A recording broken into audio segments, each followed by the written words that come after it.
বন্ধুরা, আজ আমরা আবার কলকাতার নিউ টাউনে নিয়ে যাব দারুণ একটা পার্কে।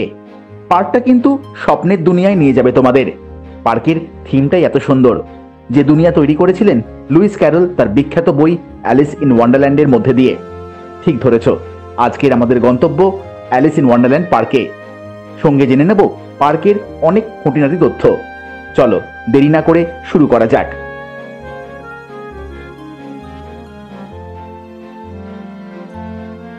হ্যালো বন্ধুরা, বাঞ্জারা বয়েজের আরেকটা ভিডিওতে ওয়েলকাম।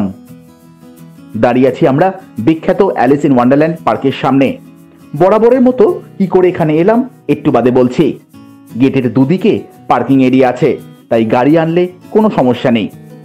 তোমাদের পার্কের টাইমিংটা বলে দিই। এখানে পার্কটা রোজই খোলা থাকে ভোর 5টা থেকে রাত 8টা পর্যন্ত, আর টিকিটটা একদম বিনামূল্যে। ঢুকে পড়েছি মেন গেট দিয়ে। পার্কে ঢুকেই সবুজের সমারোহ তোমাদের স্বাগত জানাবে। আগে চলো ট্রি হাউসটা ঘুরে আসি। এখানে তোমাদের বলে দিই, এই পার্কে কিন্তু কাপল একদম অ্যালাউড নয়, কারণ এই পার্ক মূলত ফ্যামিলি আর বাচ্চাদের জন্য। আমাদের ঘোরা অন্যান্য এনকেডিএ পার্কে কিন্তু এরকম নিয়ম নেই। সুন্দর বাগানের মধ্যে দিয়ে রাস্তাটা, আর বোঝাই যাচ্ছে খুব ভালো মেনটেন করা হয় এখানে।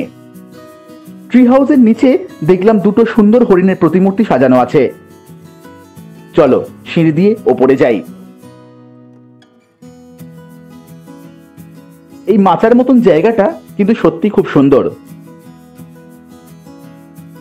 আর বাইরের ভিউটা তোমরা দেখতেই পাচ্ছ। পুরো পার্কের পরিষ্কার ভিউ এখান থেকে দেখতে পাবে। উচ্চতার এটাই একটা মজা, কোনো সাধারণ জায়গা উঁচু থেকে দেখলে অসাধারণ দেখতে লাগে। অন্যদিকে কিছু রাইডসও আছে, একটু বাদে গিয়ে দেখাচ্ছি। এই পার্কে একটা বিশেষ জায়গা আছে যেখানে অ্যালিস ইন ওয়ান্ডারল্যান্ডের গল্পের চরিত্রগুলোর প্রতিমূর্তি রাখা আছে। খুব সুন্দর জায়গা, একটু বাদই দেখতে পাবে। আগে চলো চারপাশটা ঘুরে নিই। পুরো পার্কটাই খুব সুন্দর ফুল গাছ দিয়ে সাজানো।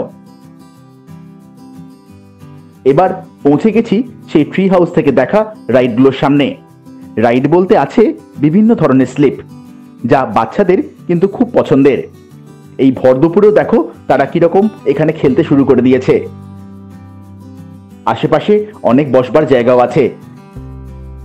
চলো আমরা এগিয়ে যাই।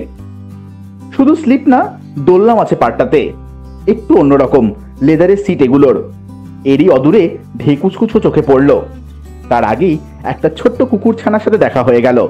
সেও এসেছে দারুণ এই পার্কটার মজা নিতে। তোমাদের বলা হয়নি, এই সুন্দর পার্কের খুব কাছেই কিন্তু আছে কলকাতার একমাত্র ট্র্যাম্পোলিন পার্ক, যার নাম জাস্ট জাম্প ইন। আমরা গিয়েছিলাম এবং ভীষণ এনজয় করেছিলাম। সেই ডিটেলস ভিডিওর লিঙ্কটা দিয়ে দিলাম ডেসক্রিপশন বক্সে। একটু এগিয়ে দেখলাম এই পার্কে বাথরুমও আছে। যত এগোতে থাকবে তত বুঝতে পারবে এই পার্কের নাম কেন অ্যালিস ইন ওয়ান্ডারল্যান্ড পার্ক। দেখো সিটের আকারগুলো অন্যরকম।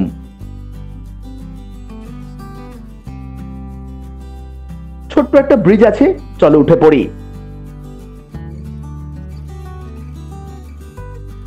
নিচ দিয়ে নদীর মতন জল বয়ে যাচ্ছে, তবে আরেকটু পরিষ্কার হলে আরো ভালো লাগতো।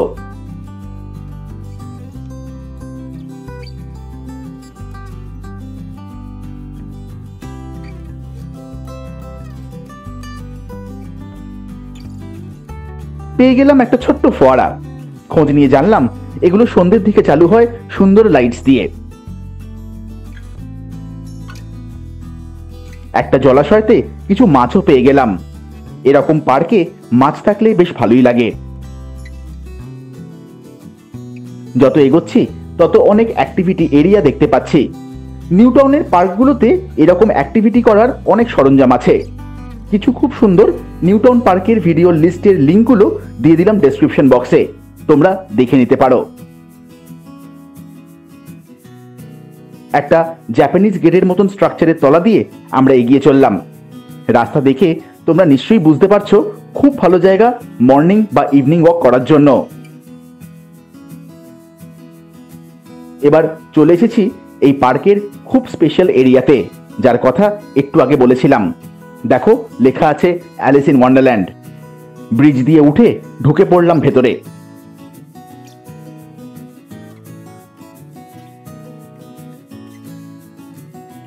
অ্যালিস তো আছেই, তার পাশে ম্যাড হ্যাটার। একটু যদিও হেলে গেছে, তাও মূর্তিটা বেশ সুন্দর।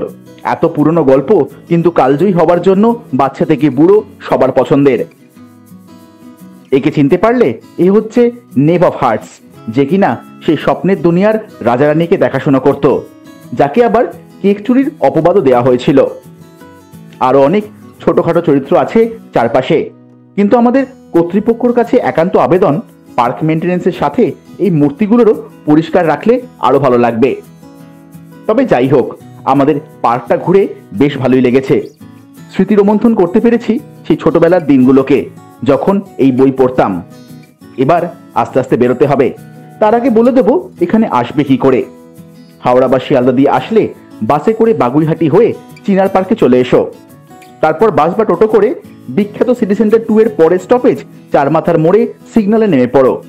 নেবে বাঁ হাতের মেন রাস্তা দিয়ে ঢুকে যাও। প্রথম মোড়ের পেরোলেই পেয়ে যাবে 12 নম্বর ট্যাঙ্ক, যেটা কিনা এখানকার ল্যান্ডমার্ক।